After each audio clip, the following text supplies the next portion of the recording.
E aí galera, tudo bem? Nessa edição do Diálogos Urgentes, nós vamos fazer uma especulação, digamos assim, não é uma definição, não é nada formal, mas é uma discussão interessante sobre essa cultura do cancelamento. Tá? Eu considero essa cultura do cancelamento, sobretudo sob o nosso ponto de vista, tá? Pessoas que são, digamos assim, do bem, centradas, racionais. Pô, imagina, né, os caras que fazem redação no Motla, os caras que fazem humanas linguagens no Motla, o cara que faz Motla, pô, é um outro patamar cultural, não sei se tu concorda, assim, inclusive assim que a galera te vê fora daqui, né? Então, normalmente é uma pessoa mais centrada, mais ponderada. Às vezes eu imagino que pensam que o Motla é tipo uma escola grega, né? Que saem pessoas com togas, segurando livros e com louros na cabeça e filosofam pela André Poente, né? Isso antes da pandemia, claro. Mas eu acho que a gente é um pouco assim, né? A gente não estaria fazendo todo esse esforço da vida. Pô, cara, eu vejo pessoas de 17 anos, 18 anos, muito adolescentes, que teriam tudo pra, sei lá, eu, tá? No skate, no surf, pensando na vida, se bronzeando, pensando em namorar, e estão aí, né? Como adultos, estudando mais do que muitas pessoas que estão fazendo faculdade, muita maturidade. Nada, o skate e o surf não são imaturidade, pelo amor de Deus. Mas a pessoa ela tornou abrupta assim, a formação e a maturidade delas. Né? Tudo isso eu estou te dizendo por quê? Porque essas pessoas maduras também praticam a cultura do cancelamento, entendeu? Que é uma versão, digamos assim, do linchamento virtual, tu entendeu? Que a gente considera que as pessoas do mal fazem, entendeu? Então, vamos fazer uma leitura sobre essas coisas assim, tá? O que é a cultura do cancelamento, o que é o discurso de ódio, do qual a cultura do cancelamento é uma vertente, entendeu? Mesmo que seja nossa, e o linchamento virtual. Linchamento virtual, cultura do cancelamento e discurso de ódio. Tu vê, isso seria um tema de redação interessante, né? Eles não são exatamente a mesma coisa, tá? São bem diferentes. O que é redação e discussão que nós já fizemos, tá? O que é o discurso de ódio? Vocês lembram disso? E é legal começar com o discurso de ódio para tu entender, porque assim, ó, quando nós estamos presenciando o discurso de ódio nas redes sociais, e eu vou voltar, né? Meu aluno de 17, 18 anos, cabeçudo, emocionalmente estável, boa pessoa, tu entendeu? Quando tu toma contato com o discurso de ódio, aí tu te perde, correto? É muito difícil a gente resistir ao discurso de ódio. A tu olhar passivamente e não responder. Na maior parte das vezes, tu tá vendo ali um idiota postando uma coisa racista, sexista, tu entendeu? O melhor é não responder, mas muitas vezes tu concorda, tu não consegue, entendeu? O sangue ferve, o olho injeta, o dente range, o punho serra e tu quer dar uma resposta. Tem até um meme sensacional do Facebook mesmo, né?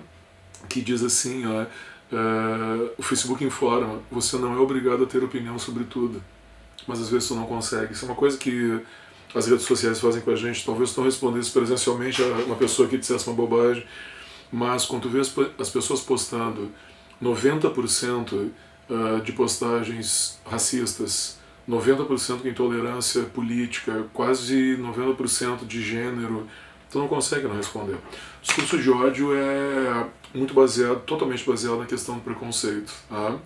Então, digamos assim, ó, o discurso de ódio é a pessoa do mal fazendo uma postagem, correto?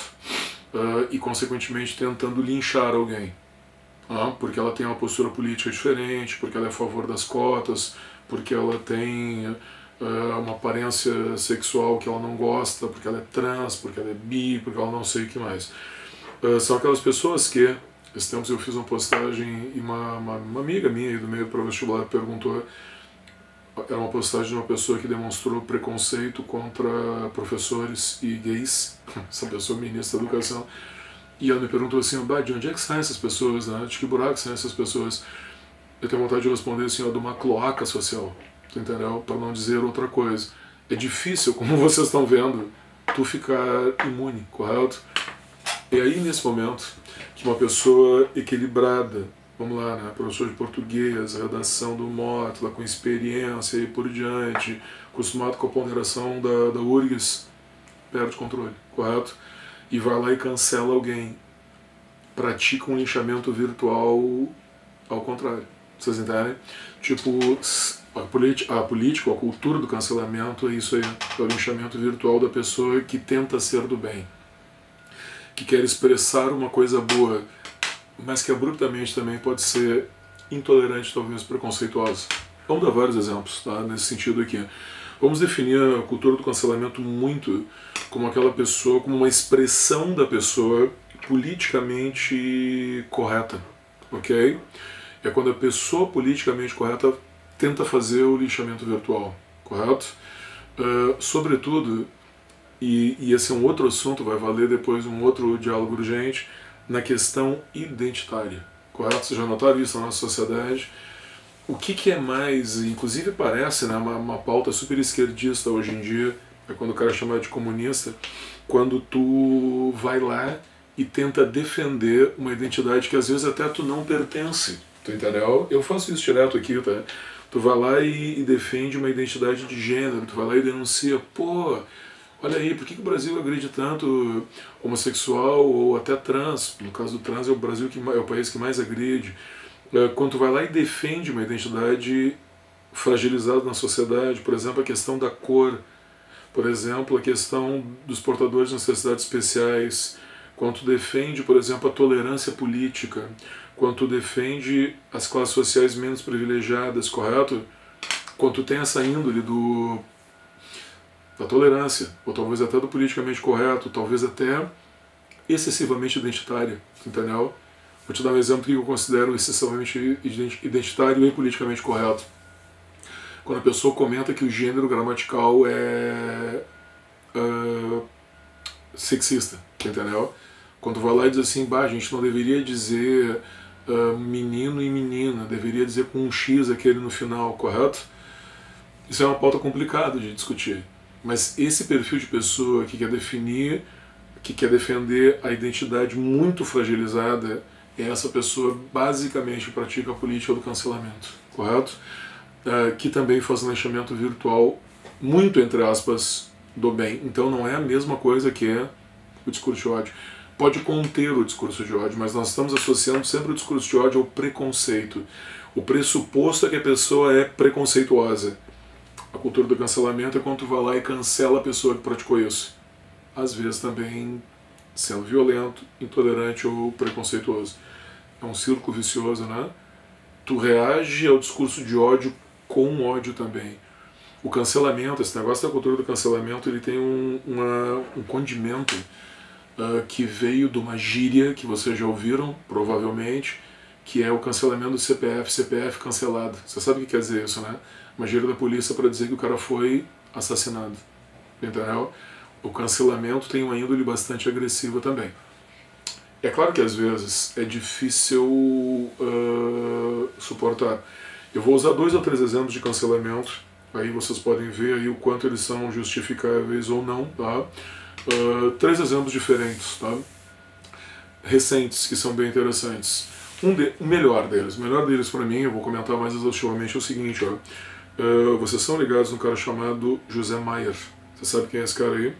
Ator, galã da Globo, né? Um cara que estava na mídia aí há mais de 20 anos, sempre top das novelas, fez muitos filmes, estrelou um dos melhores filmes brasileiros baseados em livros, O Agosto, do livro do excepcional Rubem Fonseca, baseado no mês em que o Getúlio foi assassinado. Cara, muito espetacular, muito. O livro é espetacular, o filme é espetacular. José Maier, com a Vera Fischer, eram os 2 atores principais desse filme. O Maier, vocês devem conhecer a história, assediou uma menina do backstage assim, da Globo. O caso veio à tona, parece que não era a primeira vez. Ele sofreu todas as possíveis formas de cancelamento pelo sexismo dele, né? O que eu acho que até é verdadeiro. E ele se retratou, publicou uma carta, né? Que talvez essa seja uma das primeiras tentativas de cancelamento pela questão de gênero no Brasil. Vale conhecer a história e vale ler a carta. A carta é espetacular, em que ele se retrata entendendo que tudo que ele aprendeu, ele é um cara de 60 anos, que tudo que ele aprendeu sobre essa relação homem-mulher era errada, que ele tinha que se reciclar, que ele não deveria fazer isso, que ele entendeu finalmente que ele estava errado. A carta claramente não foi feita por ele. Ele deve ter chamado os seus advogados, cara, galã da Globo, né? Deve ter uma equipe de marketing, tu entendeu? Porque vale muito a pena vocês lerem. Porque é uma carta que explicita todos os erros. Alguém deve ter explicado para ele quais eram os erros, porque não é possível que ele tenha assediado uma mulher num dia e no outro tenha a clara consciência de que ele fez errado, correto? E ele foi cancelado. Com justiça ou não nesse caso, olha, sexista e tal, meio ruim a situação. Tá? Agora, as pessoas do bem contra o assédio foram lá e cancelaram ele. Tanto que ele desapareceu da mídia, talvez um dia volte, sei lá eu, correto? Agora, eu tenho dois exemplos de cancelamento similares a essa aí. Um, no nosso meio do pré-vestibular, aqui em Porto Alegre, de um professor conhecidíssimo, que esmurrou um membro do MBL naquele famoso episódio do Queer Museum no Santander, no centro de Porto Alegre, e foi totalmente cancelado pelas pessoas do bem, digamos, liberais conservadores. Caso interessante. O quanto ele foi culpado, o quanto ele foi vítima, mas ele perdeu o emprego, desapareceu. Correto? Professor aí há 30 anos. E eu sugiro também que vocês conheçam o caso do vocalista da banda Apanhador Só. Vocês conhecem essa história? Que também foi cancelado num caso de que teoricamente ele bateria na mulher, que depois a própria mulher confessou que não era bem assim, ela também batia nele, uma relação meio bizarra, mas o cara foi cancelado sem volta.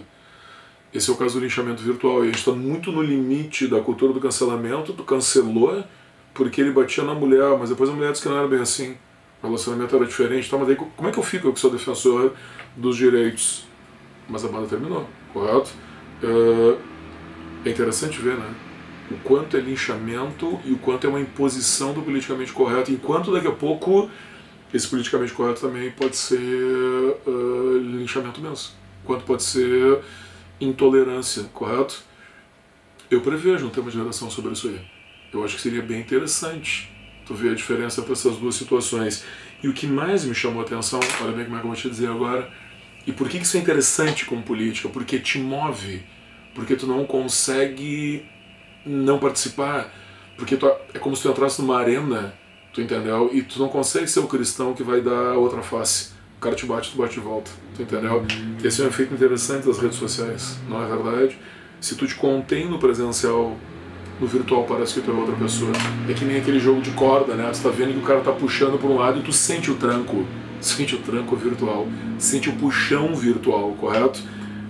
É exatamente isso que tu tá vendo agora. E aí eu prevejo uma outra situação, e aí vem o lance do interesse. É isso que tu tá vendo agora, que no discurso da ONU, algumas semanas atrás, o Bolsonaro fez, alguém notou? O Bolsonaro disse que no Brasil a gente tem um enorme preconceito religioso. Jura, já foi até tema do Enem. Mas contra quem? Contra os cristãos. Bolsonaro mencionou cristofobia, tu entendeu? Como uma forma de autodefesa por o ataque ao Estado laico. Tipo assim, vocês estão atacando aqui os evangélicos, isso é cristofobia. Vejam a maquiagem do discurso. Como assim o Estado é laico, não tem cristofobia nenhuma, tu dizer que o religioso não pode estar ali? Não é verdade? O que isso vai ser daí? Cultura do cancelamento ou linchamento virtual? Cara, vale muito a informação. E vale muito também, você sabe que aqui nessa série de vídeos a gente não tem medo de discutir o indiscutível, né? Porque daqui a pouco vira redação. Vale muito também pesquisar essa questão da identidade, correto? Pesquisa também faremos um diálogo urgente sobre isso, o identitarismo. Tipo assim, o limite de tu ter, por exemplo, uma fragilidade e pedir um direito, e daqui a pouco tu, na realidade, estar pedindo um privilégio. Ou na realidade isso não fazer sentido. Beleza? Aí valeu, até a próxima. Quanto tempo teu?